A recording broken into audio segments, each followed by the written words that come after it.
નમસ્કાર મિત્રો, વિડીયોમાં તમારું સ્વાગત છે। જી હા મિત્રો, અત્યારે હાલ મોટા અને દુઃખદ સમાચાર સામે આવી રહ્યા છે। તો મિત્રો, સમાચારમાં વાત કરીએ તો સુરતમાં એક કમકમાટી ભરી ઘટના બની છે। સુરતના ભાઠા ગામમાં ગુંગળામણના કારણે એક જ પરિવારના 3 સભ્યોના કરુણ મોત નીપજ્યા છે। પ્રાથમિક તપાસ મુજબ ઘરમાં ચાલુ રાખેલા જનરેટરના ધુમાડાથી શ્વાસ રૂંધાવાના કારણે આ દુર્ઘટના સર્જાઈ હોવાનું માનવામાં આવી રહ્યું છે। જી હા મિત્રો, અત્યારે હાલ મોટા અને દુઃખદ સમાચાર સામે આવી રહ્યા છે। ઘટનાની જાણ થતાં જ પોલીસ કાફલો અને ફાયર બ્રિગેડની ટીમ ઘટના સ્થળે દોડી આવી હતી અને વધુ તપાસ હાથ ધરી હતી। સુરતના ભાડા ગામમાં જનરેટરના ધુમાડાથી ગુંગળામણ થતા 3 લોકોના મોત થયા છે। રૂમમાં જનરેટર ચાલુ રહી જતા ધુમાડો રૂમમાં ફેલાઈ ગયો હતો। એક પુરુષ અને 2 મહિલા સહિત 3ના મોત થયા છે।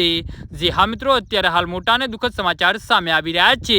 તો મિત્રો, સમાચારમાં વધુ વિગતવાર વાત કરીએ તો ઘટનાની જાણ થતાં જ પોલીસ કાફલો ઘટના સ્થળે ઘટનાની જાણ થતાં સ્થાનિક રહીશો મદદ માટે દોડી આવ્યા હતા અને પોલીસ સાથે મળીને સૌપ્રથમ જનરેટર બંધ કર્યું હતું અને મૃતદેહને બહાર કાઢ્યા હતા। હાલમાં મૃતદેહો પીએમ અર્થે ખસેડવામાં આવ્યા છે અને પોલીસે તપાસનો ધમધમાટો શરૂ કરી દીધો છે। જી હા મિત્રો, અત્યારે હાલ મોટા અને દુઃખદ સમાચાર સામે આવી રહ્યા છે।